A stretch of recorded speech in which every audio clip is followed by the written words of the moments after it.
প্রিয় দর্শক আসসালামু আলাইকুম।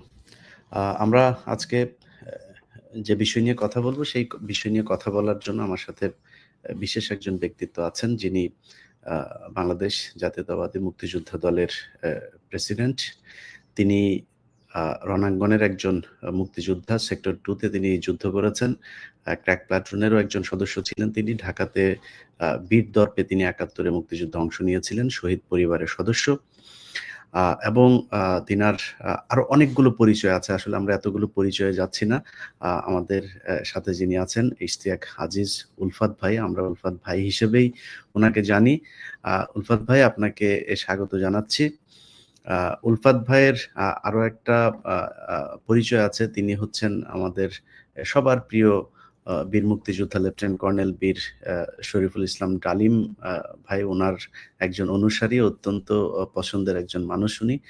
আ তো আমরা যে বিষয় নিয়ে আলাপ করব, সেই বিষয় নিয়ে আলাপের আ শুরুতে আমরা যেটা নিয়ে কথা বলতে চাই, সেটা হচ্ছে যে উলফাত ভাই আপনি অ্যা দীর্ঘদিন ধরে বাংলাদেশের রাজনীতির সাথে আছেন। এই দেশের জন্ম থেকে আপনি এই দেশকে দেখছেন।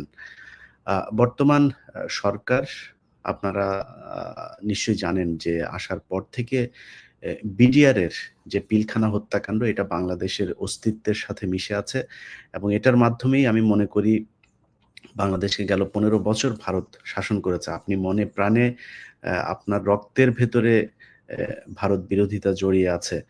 সেই জায়গা থেকে আপনি কি মনে করেন যে পিলখানার এই হত্যাকাণ্ডের আসল যে রহস্য সেটা বেরিয়ে আসা প্রয়োজন কিনা? আসসালামু আলাইকুম। আম আপনার সব দর্শকদেরকে আম আ স্বাগত জানাচ্ছি এবং আমার আন্তরিক শুভেচ্ছা সবার প্রতি। আপনি যে প্রশ্নটা করেছেন, আ এটা অবশ্যই এটা অ্যাড্রেস করতে হবে। এটা অ্যাড্রেস করতে হবে ভেরি সিরিয়াসলি। তার কারণ আমরা স্বাধীনতা অর্জন করেছিলাম কোট আনকোট ৭১ এর ১৬ই ডিসেম্বর। কিন্তু ১৬ই ডিসেম্বরের থেকেই বাংলাদেশের বিরুদ্ধে যেই কার্যক্রম ভারত চালিয়েছে ওটা প্রমাণ হয়ে গেছে ওই রেস কোর্সের সারেন্ডার সেরিমনির থেকেই। খুব চালাকি করে ইন্ডিয়া আমাদের সর্বাধিনায়ক জেনারেল এমএজি ওসমানীকে একটা হেলিকপ্টারে উঠিয়ে পাঠিয়ে দিয়েছিলেন সিলেটের দিকে। এবং সেই হেলিকপ্টারে ছিল ডক্টর জাফরুল্লাহ চৌধুরী আর ছিল শেখ কামাল। তো they had plan to shoot it down. তো গুলি মেরেছিল কিন্তু খুব বেশি একটা আঘাত করতে পারেনি। কোনমতে তারা সিলেটে ল্যান্ড করেছিল।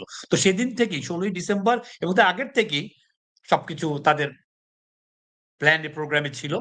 কিন্তু ১৬ই ডিসেম্বর এটা এক্সপোজড হয়ে গেল সবার কাছে যে তারা আমাদেরকে কবজায় নেবে এবং তারা আমাদেরকে আ তাদের সাবজেক্ট হিসেবে not as friends, not as an independent country তারা একটা তাদের কন্ট্রোলের মধ্যে রাখবে। তো এই যে বিডিআর কিলিংটা ঘটলো, শেখ হাসিনা এবং আওয়ামী লীগ ক্ষমতায় আসার ৩ মাসের মধ্যে। আমি একটু এর আগে যাব। আমি কলকাতায় ছিলাম ২৮ 2008 এ। আমি যে হোটেলে ছিলাম, সেই হোটেলে একটা ফোন কল আসে এবং বলে যে আমার কাছে কিছু লোকজন দেখা করতে এসছে। তো আমি একটু অবাকই হলাম। বুঝছিলাম কারা এরা? বলে সরকারের পক্ষ থেকে। তো আমি আরো অবাক হলাম। তো বললাম যে, "আমি তো ভাই সরকারের লোকও না। আর আমি তো সরকারের সাথে আমার কোন কাজও নেই।" বলে কি, "না আপনি একটু নিচতলায় আসেন।" তো আমি রিসেপশন এ গেলাম। গিয়ে ওদের সাথে বসলাম। দেখলাম ৫ জন লোক। তো ওর সাথে, সাথে উনারা সবাই পরিচয় দিলেন। They were at that time working for RAW. তা আমাকে বললেন যে, "অ্যা মানে সরকার মানে আপনি বাংলাদেশ সরকার উলফাত ভাই নাকি আ ভারত সরকারের লোক? না কলকাতায় ভারত সরকারের। আচ্ছা। একজন এয়ারফোর্সের, ২ জন পুলিশের আর ২ জন গভর্নমেন্টের। হ্যাঁ? আমলা। তো এই ৫ জন আমাকে বসিয়ে কথা বলতে শুরু করল। যে আমাকে বলল যে, "আপনি ওরকম ইশতিয়াক জুলফাত, আপনি একটা মুক্তিযুদ্ধ সংগঠনের চেয়ারম্যান। আপনি অ্যাম আপনার সাহায্য আমরা চাই। আবার আপনাকে আমরা সাহায্য করতে চাই।" তো আমি বললাম যে, "কি ব্যাপারে ভাই? আমি তো কিছু বুঝতে পারতেছি না।" তখন তারা বলল যে, "দে রিপ্রেজেন্ট র।" আমি একটু ধাক্কাই খেলাম আমি। র আমাকে ইয়ে করবে কেন?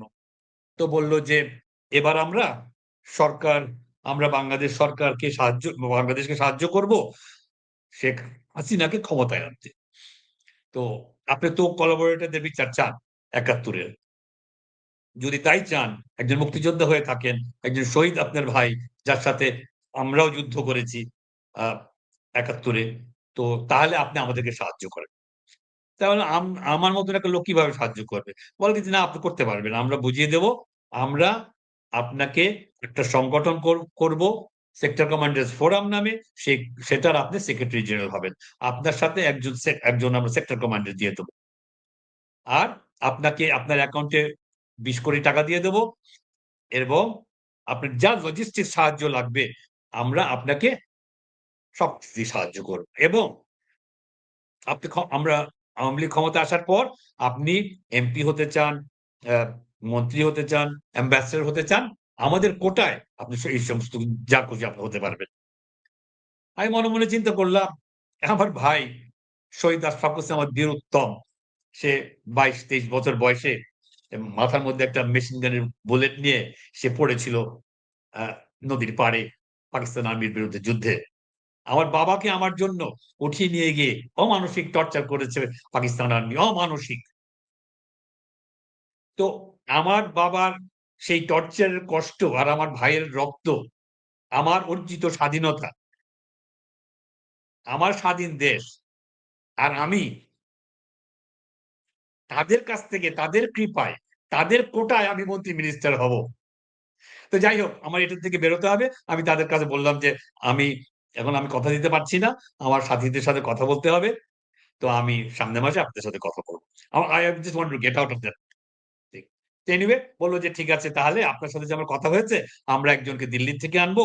আপনি কবে ফেরত যাবেন?" তো আমি যাচ্ছিলাম তখন আ বম্বেতে। একজন আমার খুব কাছের মানুষ আজকে যে নেই, হ্যাঁ? তার চিকিৎসার জন্য। তো আমি বললাম যে, "আমি ১৫ তারিখে ফিরবো। ১৬ তারিখে এখান থেকে আমি দেশে ফেরত যাবো।" তো আমি এই বলল, "আমাদের কাছে সাহায্য নেন, টাকা-পয়সা নেন, এমনি ধরুন।" আমি বললাম, "আমার কিচ্ছু দরকার নেই। আমার গরিবি হালে আমার ৩ টা বাচ্চা নিয়ে আমি যাচ্ছি। আমি তাজমহল যাবো, আমি আ আজমের শরীফ যাবো। বলে কি, "এখানে সব জায়গায় আমাদের বাংলো আছে, আমাদের আ গাড়ি আছে, আপনি আমাদেরকে নেন।" আমি বললাম, "না, আমি কিচ্ছু নেব না এখন। তো আমি এর পরবর্তীতে আপনার কাছ থেকে সবকিছু নেব।" তো আমি ১৬ তারিখে আমার ফেরত আসার কথা। আমি হোটেলে গিয়ে বললাম যে, "আমি ১ দিন আগে ফেরত যাবো।" ফিরে এসে। "আমি ১ দিন আগে ফেরত যাবো। তো টাকা-পয়সা সব যিনি ক্লিয়ার করে।" তো ওরা ইনফরমেশনটা দিয়ে দিয়েছে এদেরকে যে উনি একদিন আগে চলে যাচ্ছেন। আমার কাছে ফোন কল আসলো। তখন আমি নিউ মার্কেটে হাঁটাহাঁটি করছি। আ সবাইকে নিয়ে, পরিবারকে নিয়ে, বাচ্চা-কাচ্চা নিয়ে। তো বলল যে, "আপনি আ একটু আপনার হোটেলে আসেন। একটু কথা আছে আপনার সাথে।" তো আমি ওদেরকে বললাম যে, "তোমরা উইন্ডো শপিং করতে থাকো আর আমি গিয়ে একটু আসি।" নিউ মার্কেটে একটা হোটেলে ছিলাম আমরা। তো গেলাম। যাওয়ার পর উনি বললেন যে, "আপনি তো আমাদেরকে বলেন নাই আপনি কালকে চলে যাচ্ছেন।" হ্যাঁ? তো এনিওয়ে আমাদের উনি দিল্লি থেকে আসছেন। আপনি একটু কথা বলেন উনার সাথে। আ তো আমি কথা-টথা বললাম। বললাম যে, "আমি কবে আসবো?" উনি জিজ্ঞেস আমি আসবো না উনারা আসবেন। তা আমি বললাম যে, "ভাই রয়াল লোকজনের নিয়ে কোথায় ঢাকায় বসবো আমি? আর তাছাড়া আমার তো আসার ইচ্ছা নাই। আমার তো এটা কিছু করার ইচ্ছা নাই।" আমি সব ওনাদের সাথে কথাবার্তা বলে আমি তার পরের দিন আমি চলে আসলাম। আমি তারপরে ৩-৪ মাস আমি কোন ফোন ধরি না। অচেনা ফোন তো ধরিই না। আর ইন্ডিয়ার ফোন তো ধরিই না এবং বিদেশি ফোনও আমি ধরি না। এর ঠিক ১ বছরের মতন পরে অলরেডি আওয়ামী লীগ ক্ষমতায়, শেখ হাসিনা ক্ষমতায়। আমি বসে আছি। তো ফোন আসলো। বিদেশি ফোন দেখে আমি ধরে ফেললাম তাড়াতাড়ি। প্রায় বছর খানেক পর। ২৬শে ফেব্রুয়ারি ২০০৯। বিডিআর কিলিং হয়েছে ২৫শে ফেব্রুয়ারি। ফোন করে ধরছি পরেই বলে কি যে, "ভাই আমি অমুক, দাদা আমি অমুক। আমি আপনাকে লন্ডন থেকে ফোন করছি।" আমি বললাম, "আপনি লন্ডনে কেমন করে? কোথায়?" বলে যে, "আমাকে প্রাইস পোস্টিং দেয়া হয়েছে শেখ হাসিনাকে এবং আওয়ামী লীগকে ক্ষমতায় আনবার জন্য। আপনি যদি আমাদের সাথে থাকতেন, তাহলে তো আপনি এখন কত পাওয়ারফুল লোক থাকতেন বাংলাদেশে।" আমি ভাই কপালে ছিল না আমার এখন কি করব আমি? হয়নি। বলে যে, "না, আমি সেই জন্য ফোন করি নাই। তো আপনি একটু একটা ইনফরমেশন আমাদেরকে দিতে হবে। আ এই যে বিডিআর কিলিং হলো কালকে, আ এটা সম্বন্ধে আপনার একটু ইনফরমেশন নেন।" সবাই যে আমাদেরকে দোষ দিচ্ছে যে এটা নাকি ভারত করিয়েছে। ঠিক ২৪ ঘন্টা পার হয়নি। সে আমার কাছে বলছে যে এটা সে তারা খবর পেয়েছে যে ভারত করিয়েছে। তা আমি বললাম যে, "আমি কেমন করে আপনাদেরকে খবর দেব? আমি ইন্টেলিজেন্স লোকও না, আমি আর্মির লোকও না।" বলে কি, "না ভাই, আপনি পারবেন ইচ্ছা করলেই আপনি একটু করেন, আমি কালকে আপনাকে আবার ফোন করব।" বলে বিদায় নিল। আমি ভাবতে লাগলাম যে আজকে ১ বছর পর এই ঘটনা স্টিল গোইং অন বিডিআর এ, পিলখানায়। আমাকে ফোন করল। সে ওই ঠাকুরঘরে কে কলা খায় না, ঐরকম একটা সিচুয়েশন সে আমাকে স্মরণ করিয়ে দিল যে, "দেখো আমরা কি করতে পারি। আমরা কি করেছি এবং আমরা কি করতে পারি।" তো যাই হোক, এই বিডিআর কিলিং টার মধ্যে দিয়ে আমাদের স্বাধীনতা সার্বভৌমত্বের উপরে একটা বিরাট আঘাত একটা। বিকজ ওরা খুব meticulously প্ল্যান করে এই বিডিআর কিলিং টা করিয়েছে। কারণ তারা দেখেছে যে একটা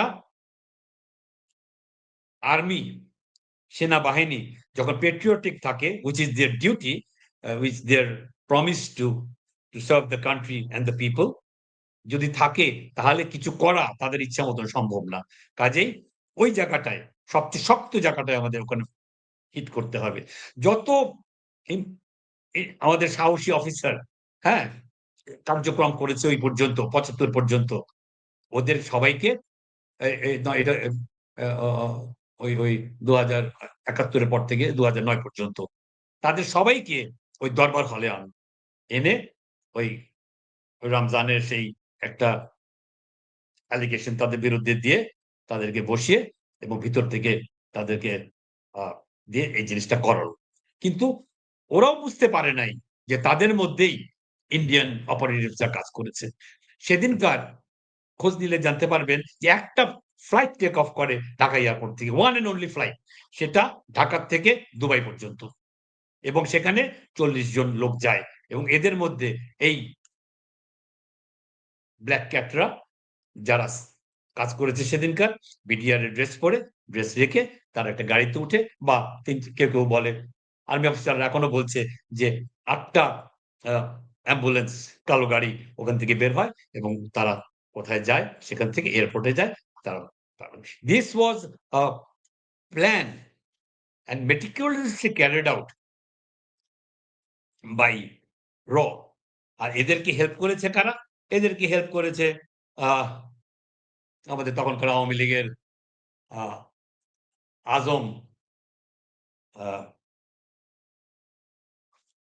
তারেক সিদ্দিকীরা, মির্জা আজমরা, জাহাঙ্গীর কবির নানকরা, ফজলে নূর তপসরা, তখনকার হোম মিনিস্টার সাহারা খাতুন এবং বাইরের থেকে সবকিছু মনিটর করেছে এবং দেখাশোনা করেছে হাসানুল হক ইনু আর আসাদুজ্জামান কামাল টাইপের লোকেরা। আর ওখানকার লোকাল কিছু আওয়ামী লীগের।